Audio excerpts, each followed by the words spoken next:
Halo teman-teman, jumpa lagi dengan channel Yusuf Gupi. Dan kali ini aku akan ulas tentang predator di kolam outdoor. Dimana kolam outdoor itu tantangannya ternyata lebih besar teman-teman daripada kolam indoor, dikarenakan kolam outdoor itu sangat banyak ditemukan predator yang bisa berupa kata. Kemudian di daerah tertentu ada burung pemakan ikan, kemudian kadal. Nah, ini tadi yang aku temukan di kolam outdoor aku itu adalah larva capung teman-teman, seperti ini. Jadi larva capung ini sempat membuyarkan kolam outdoor yang sudah aku buat ya, sampai harus aku setting ulang. Nah, untuk kalian yang belum subscribe, silahkan subscribe dan klik tanda lonceng biar nanti akan ada notifikasi bila ada postingan baru dari channel aku. Dan jangan lupa like video ini serta komen apapun tentang konten video ini di kolom komentar. Nah, kita lanjutkan teman-teman, bahwa larva capung itu yang biasa disebut dengan kini-kini itu bentuknya seperti ini teman-teman.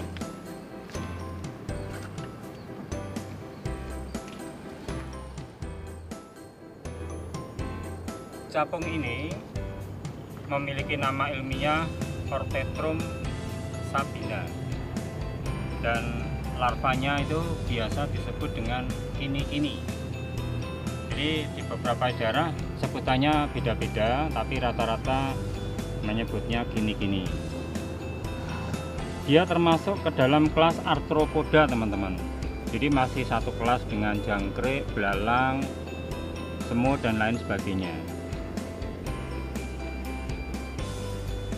Capung ini mengalami metamorfosis, yaitu perubahan bentuk tubuh secara bertahap.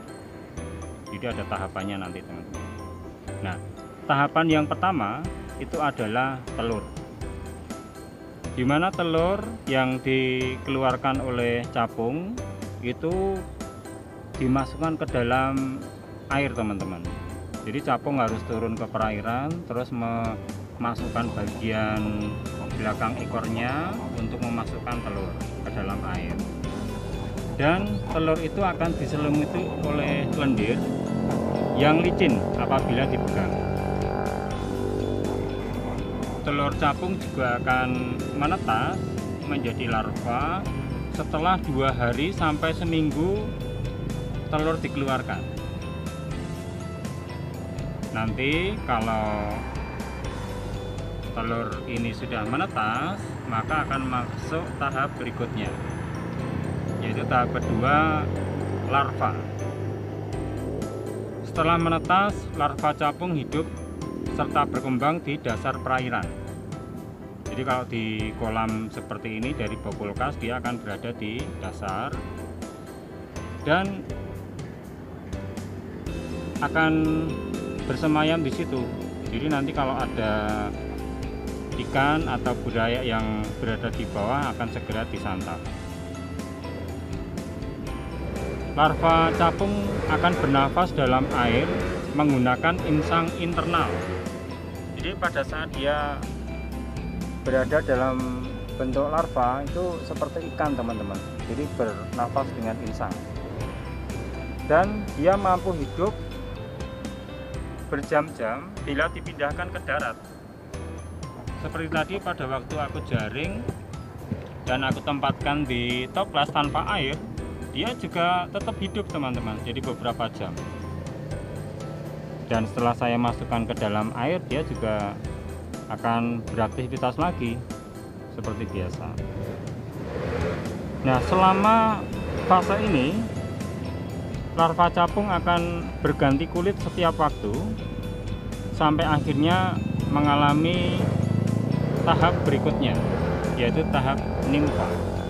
Seperti kita lihat di situ juga ada selongsong tubuh yang sudah kosong teman-teman. itu berarti larvanya sudah mulai besar dan kemudian harus ganti kulit yang baru. Itu tadi kayaknya habis ganti kulit itu, warnanya kan masih agak pucat. Nah, kemudian tahap berikutnya adalah tahap ketiga, ini nimfa, dimana daur hidup capung itu kan sebagian besar akan dihabiskan dalam bentuk nimfa ini, teman-teman. Jadi tahap nimfa itu bisa berlangsung sampai 4 tahun. Jadi nanti ini kan masih larva, teman-teman. Jadi kalau sudah agak besar akan berubah bentuk menjadi nimfa. Kebetulan di sini belum ada yang berbentuk nimfa, teman-teman. Jadi yang saya temukan itu masih berupa larva. Nah, nimfa ini akan hidup di perairan selama kira-kira 4 tahun. Jadi bayangkan, teman-teman, selama 4 tahun itu ada berapa ikan yang akan dihabiskan bila tidak ketangkep. Dan nimfa capung ini dengan kemampuan berenangnya yang cepat dan gesit bisa menjadi hewan predator air yang ganas. Jadi gerakannya itu seperti jet, teman-teman. Jadi kalau mengejar ikan itu gerakannya akan melesat cepat ya, sehingga ikan apapun bisa ketangkep dan akan digigit. Dan cara makannya nggak langsung ditelan bulat-bulat, itu enggak, dia akan istilahnya digerogoti ya, tidak akan sedikit demi sedikit sampai habis. Nimfa capung memiliki ukuran yang cukup besar bila dibandingkan dengan nimfa serangga lain. Jadi nanti nimfa ini ukurannya seperti capung dewasa, hanya dia belum punya sayap. Dan dia sangat ganas, teman-teman. Bisa memakan ikan yang mungkin ukurannya lebih besar dari tubuhnya. Bahkan nimfa juga bisa memangsa berudu atau ikan kecil. Dan bila mangsa susah ditemukan, tidak segan-segan nimfa ini akan memakan temannya, teman-teman. Jadi kanibal kalau misalnya nggak ada yang dimakan lagi. Terus nimfa capung itu masih terus berganti kulit ya, seperti larva akan berganti kulit. Nimfa ini pun juga akan terus berganti kulit sampai kira-kira 12 kali, teman-teman. Dan nanti akan selesai bila sudah masuk ke tahap terakhir, yaitu menjadi capung dewasa yang sudah punya sayap dan sudah bisa terbang. Oke, teman-teman, itu adalah sekelumit tentang capung dan larvanya yang bisa menjadi predator yang sangat ganas di dalam kolam outdoor. Semoga bermanfaat, teman-teman, untuk kalian yang mau mencoba membuat kolam outdoor. Oke, salam, ciao, dan terus berkarya.